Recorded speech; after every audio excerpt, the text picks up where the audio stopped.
ځان له خپل د غریبۍ مطابق چې د هر چا څومره وس کېږي هغومره ګاډي به کوو په هغومره ګاډو کې به ځو. دوی به ځان له خپل پروګرام کې موږ به د دې انشاءالله په دغه پمپ کې زما خپل ذاتي دا تجویز دی. زه د خپل کلي نه د خپل ویلیج کونسل ناوګی ټونه زه دا وایم چې زه به 50 کسان انشاءالله هغوی د ګاډو بندوبست هم کوم او سهار که خیر به انشاءالله نیم. او دا مې درخواست دی تاسو ټولو ته چې د امبیلې ملګري به ځان له پروګرام کوي، د کوګا ملګري به ځان له پروګرام کوي، ګاډي به کوي اوس په لیست جوړو،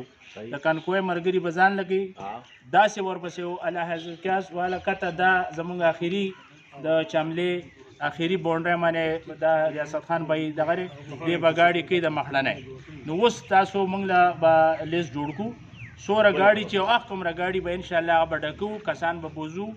او دا یو جهاد دی، مطلب دا دی زما په نظم باندې دا د خپل ازادي ماج د دې ملک لپاره یو جهاد دی. دا به کوو که هغه د جانې د مالي که د دغه دا به کوي. زه به انشاءالله 50 کسان